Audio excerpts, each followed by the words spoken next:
Hey, I'm Noah. I'm 32, and until recently I figured I had it made. Nice place, a good job, and a wife I thought I loved to pieces. Or so I believed anyway. You know how it goes, you meet someone young, you build a life, and somehow you miss all the little warning signs. Then, bam, the whole thing collapses. I never thought I'd be writing this, honestly, but life has this crazy way of waking you up when you're least ready for it. It started small, little things. Alyssa would roll her eyes whenever I talked about work. Dinner was just her glued to her phone. We used to share everything, plans, dreams, even those dumb memes at 2 a.m. But lately, she was acting like I was a total drag, some chore she had to deal with. I told myself it was just stress. She was always complaining about her friends getting ahead, buying fancy cars, posting pictures from amazing trips. I figured it was just a rough patch, something everyone goes through, right? But I was dead wrong. Alyssa wasn't just feeling distant, she was actually doing stuff, sneaky stuff.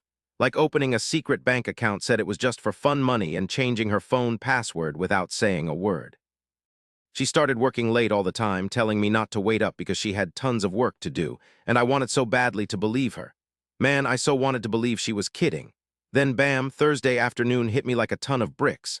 I was stuck at my desk, drowning in spreadsheets when my phone vibrated, a text from Alyssa. I'll never forget that feeling in my gut when I read it. We're over. Don't contact me. Talk to my lawyer only.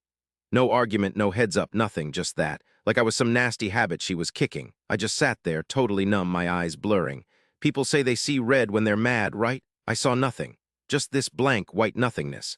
Then real calm, I put my phone down, got up, and walked out of the office without saying a word. I drove to some random parking lot and just sat there, replaying everything in my head. Thinking about all those years of working crazy overtime to scrape together the down payment on our house, mostly my money, by the way. That brand new SUV in the garage, a surprise anniversary gift I paid for completely. The furniture, all the electronics, those vacations, I covered 90% of it. And I didn't mind back then. I was crazy about her. Helping her out made me happy, but sitting there in that car, something inside me snapped. If Alyssa wanted out, fine. But she wasn't taking everything I'd worked my butt off for. That night I went into action. First thing, I called the bank and froze every account we had together, locked them down tight as a drum. Then I went after those credit cards. She'd gone and hacked into my stuff, shutting everything down, account by account. I even reported suspicious activity on her credit card, the one I'd been secretly paying off every month. Then she came after the utilities, the insurance, the car payments. Everything was in my name. Every single subscription, every bill, every little luxury she had, all tied back to me. By the time morning rolled around, I had a mile-long list of everything Alyssa thought was ours, but was actually mine. And I wasn't stopping there. I got the title deeds, made sure the cars were in my name, and got on the phone with a lawyer I knew, a family friend who owed me one. I didn't freak out. No yelling, no big scene. I just worked quietly, systematically, like I was cleaning out a dirty wound. It was almost comical how simple it was. Alyssa was so used to me taking care of everything that she didn't even bother checking whose name was on things, figuring it'd all just be hers once she got her lawyer involved. 2 days after she first texted me, her lawyer sent a short, formal email wanting a list of assets, suggesting we split things up nicely. I just smirked to myself as I hit reply, attaching a clean spreadsheet. It showed her that the only thing she could claim was her own savings account, which, by the way, wasn't much to look at. I didn't rub it in her face. I didn't even argue. I just laid down the facts, plain and simple. The response I got back, though, not so calm and collected. Then, out of nowhere, my lawyer's office started blowing up my phone. They needed meetings pronto, and there were crazy accusations flying all over the place about hidden money and bad faith. I just let my lawyer deal with it. He lived for this kind of drama. In the meantime, I swapped out the locks at the house, parked my SUV at a friend's, and snagged a room at a nice hotel in the city. I wasn't gonna stick around for the fallout. I wish I could say I felt victorious, but mostly I just felt completely drained, exhausted from pouring everything into someone who only saw me as a rung on the ladder to something better. The real punch in the gut came a few days later when Alyssa herself shattered the no-contact rule she had so proudly set up. I was at the hotel bar, sipping whiskey, when her name popped up on my phone. I just stared at the screen for a beat.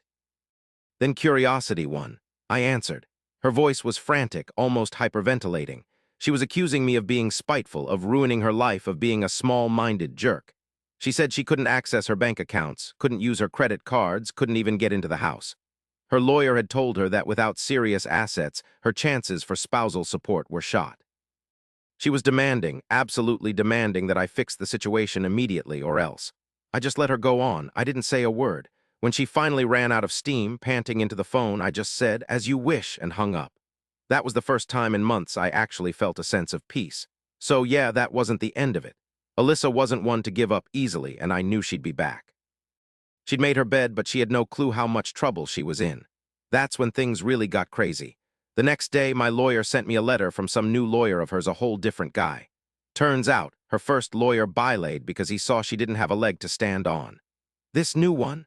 He was a real shark, threatening to sue me for hiding money and saying I'd deliberately screwed her over financially. I literally burst out laughing right there in my hotel room.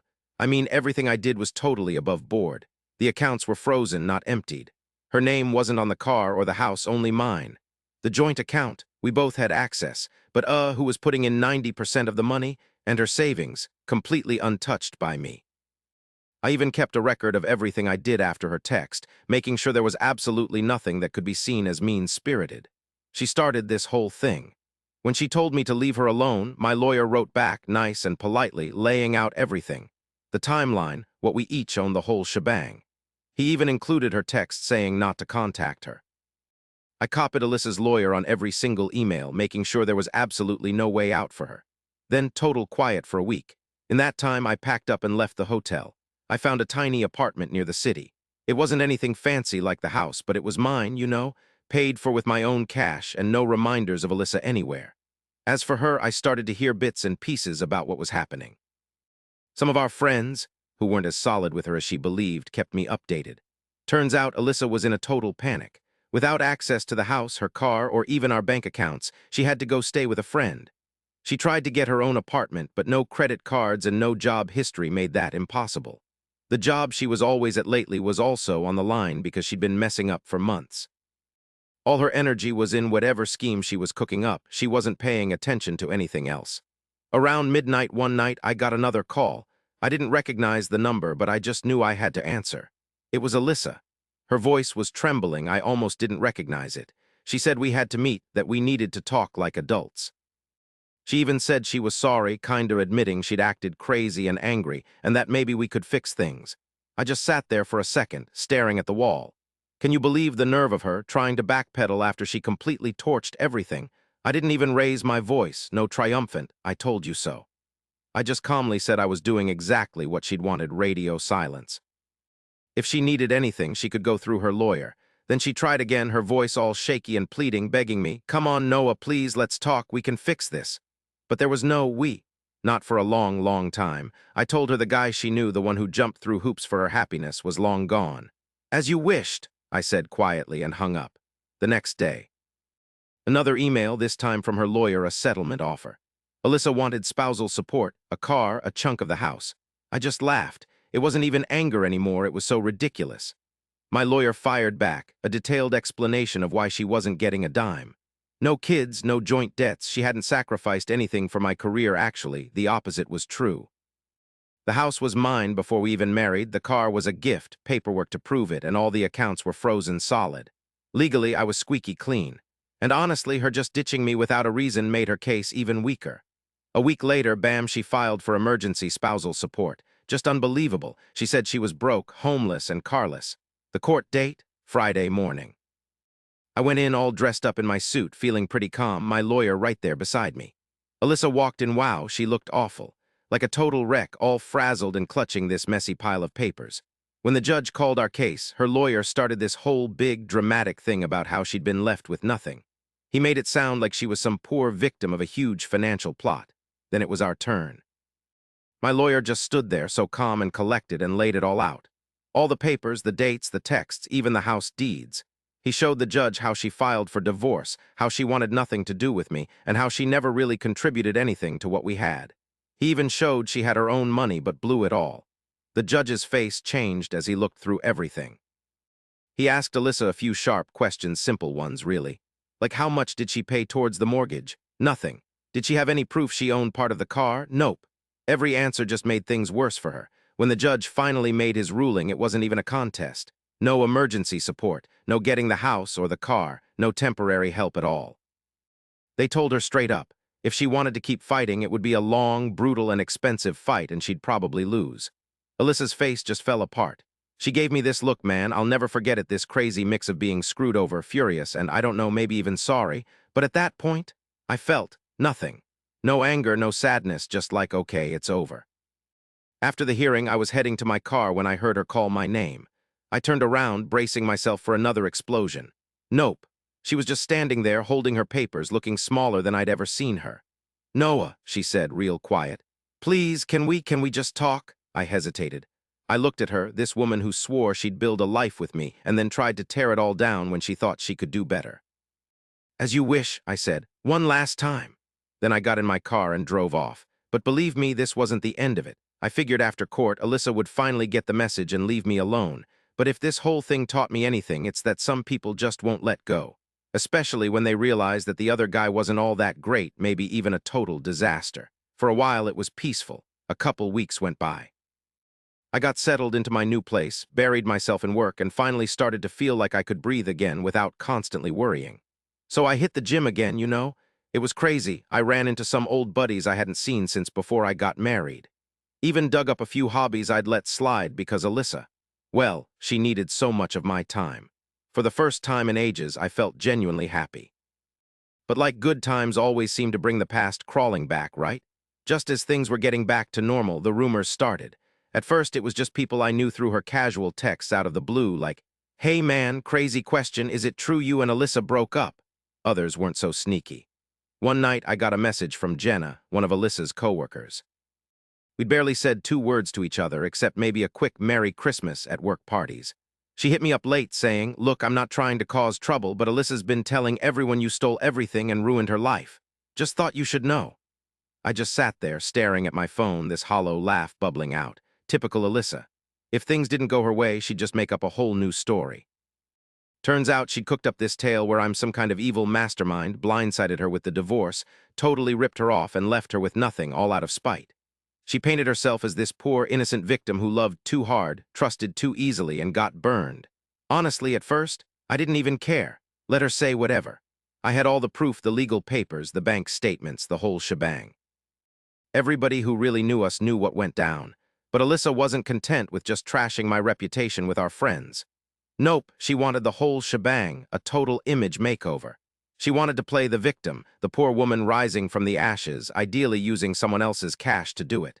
That's where she really screwed up. Somehow she twisted things around and convinced this guy, let's just call him Brandon, that she was the one who'd been wronged. Brandon was new rich, more show than substance. The type who thought being loyal was something you could purchase, right alongside fancy clothes and trips to the Bahamas. He was an easy target. They got together, and from what I heard, things got intense pretty quickly. Instagram was blowing up with their pictures, weekend trips, new outfits, spa treatments. Brandon was footing the bill for all of it, thinking he was saving this damsel in distress from some horrible ex-husband. It would have been funny if it wasn't so damn predictable. I just stayed out of it. Let her have her new Prince Charming. I knew it was only a matter of time before she showed her true colors. Because that's the thing about people like Alyssa. They can put on an act for a while, but eventually their real selves always come out. And it didn't take long. Turns out, Alyssa just couldn't resist falling back into her old ways. Late nights at work, hiding her phone, burning through Brandon's money like it was nothing. So new purses, new bling, fancy dinners with her buddies, all of whom, get this, looked exactly like the crowd she used to hang out with when we were married. Brandon, her new guy, started asking questions. Alyssa got all huffy and defensive. Things got nasty, real nasty. Then one night she pulled the same stunt on him she pulled on me. A text saying it was over, and if he wanted anything back, he should talk to her lawyer. But Brandon wasn't me. He didn't just give up and walk away. Nope. He sixed his lawyers on her, a whole team of them. Private eyes, accountants who made my guy look like an intern, and top-flight lawyers. And what they dug up? Well, let's just say Alyssa's little web of lies wasn't as strong as she thought. Turns out she'd been stealing money from Brandon's accounts, using his cards to go on shopping binges, and even forging his name on leases for all sorts of stuff. It wasn't just a bad breakup. It was straight-up criminal. Fraud, identity theft, the whole shebang. And Brandon, he wasn't settling for anything quiet. The last I heard from those same friends who'd been secretly hoping for some payback, Alyssa's in serious trouble. She's being sued for a ton of money, facing criminal charges, and she's been totally kicked out of her industry. No friends, no cash, no future, just the mess she made weighing her down. And me, of course, still here thinking about it all. I was finally free, man. It had been a month since I'd last seen Alyssa. I was getting coffee near my place, just chilling, when I spotted her across the street. She looked totally beat, you know. Like exhausted to the bone, no amount of makeup could cover it up. She was all alone on a park bench, glued to her phone, scrolling like she was desperately looking for something, some kind of escape. She didn't see me. Or maybe she did, but didn't even know it was me anymore. Whatever, I just kept walking. It hit me right then. The best way to get back at someone isn't yelling and screaming or plotting some crazy revenge. It's about living your best life, thriving, being so incredibly happy that them not being around is the best thing that ever happened to you. And that's my plan, that's exactly what I'm gonna do. About a week after that, after I thought that chapter of my life was finally closed, my phone rang. Unknown number. Usually I'd ignore it, but something made me answer. Maybe curiosity, maybe I needed some kind of closure, I don't know. Whatever it was, I answered and instantly regretted it. It was her mom. Never been close to her family, you know? They were always polite enough, but there was this weird vibe like they looked down on me. Like they thought Alyssa was settling, marrying me just to be safe. Like I was some placeholder husband, keeping her afloat till she found what she really wanted. I'd heard their whispers when they thought I wasn't around. My aunt had a low opinion of me, whispering that I could have done better at the party celebrating my engagement. I played it cool, telling myself it didn't mean a thing. But then her mom shows up, all sweet and sugary, acting like we were old friends. "Noah," she cooed, "we know things haven't been easy. We just want what's best for Alyssa. She's been through a lot." I just sat there, letting the silence hang heavy until she got squirming. So she kept on talking, filling the space.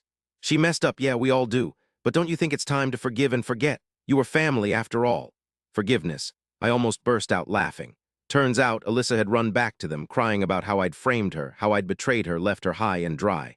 And her perfect family decided I was partly to blame because, you know, Alyssa should never have to face up to her actions. They wanted me to drop my countersuit, a tiny thing, just to get my house keys, car titles, and stuff she'd stolen back. Even after the judge ruled in my favor, they begged me to be the bigger person and let her keep the scraps she had left. I let her finish her whole sob story. Then I smiled she couldn't see me, of course, and said, "No." Dead silence. You could have heard a pin drop. She clearly hadn't expected that. I told them straight up, "I'm not cleaning up Alyssa's mess, and I don't want to hear from any of you again ever." I hung up before she could even start with her guilt trip, you know. But of course that wasn't the end of it. For days after, texts started pouring in from random numbers, stuff like, "How could you do this to her, after everything?" And real men don't leave the ones they love. Fake numbers, obviously. Alyssa's friends and family, probably. Maybe I should have just torched her phone, serves her right, honestly. It didn't matter, though, I just blocked each one without a second thought. Then bam, a handwritten note under my door. I just stared at it for ages before even picking it up. I don't know why. Maybe a tiny part of me still hoped she had a shred of decency left. The letter was all self-pity and manipulation, a total mess. She was begging for another chance, saying she couldn't live without me, claiming she'd learned her lesson and would be a better person if I just gave her a second chance. And then came the real punchline. She said if I didn't forgive her, she'd take drastic measures. It wasn't even subtle. It was a straight-up threat. That was it. I copied down the note, emailed it to my lawyer, and that same afternoon, we filed for a restraining order. It wasn't a full-blown restraining order, but the judge made it crystal clear. If she tried to contact me, phone calls, letters, anything, there'd be serious repercussions. They moved fast thanks to all the proof we'd already given them. Within a week, Alyssa was officially off limits. Any attempt to reach me, boom, instant penalties, even jail time. Then nothing, pure, sweet silence. The months after were amazing. I really started living. I got a promotion at work and even went on a couple of trips. Italy, Iceland, places I always dreamed of going but never could because Alyssa thought they were too dull for Instagram. I even met someone new. No pressure, no games, just two people being real with each other, no pretending. Every once in a while, I'd hear things about Alyssa through friends. Apparently, that lawsuit with Brandon cleaned her out. She had to sell everything just to cover her legal bills. She even tried a GoFundMe, claiming she was a victim of domestic abuse, but it totally backfired when people called her out on her lies. Last I heard, she was living with some old aunt a couple of towns away, working part-time at a gas station, trying to rebuild her life from scratch. And me? I'm doing great. It's not because I won some big fight or got the last laugh. It's because I finally learned something she never did, something really important. You don't just stumble into peace, you know? It's a conscious decision. A choice I make, like, constantly. Thinking back, it's kind of wild how terrified I was of her leaving. I really struggled to hold onto something that was already falling apart piece by piece. Turns out, letting go wasn't the end of the world like I'd imagined. It was actually the start of the best part of my life. And if Alyssa ever regrets what she let go of, that's her problem now, not mine. Not anymore.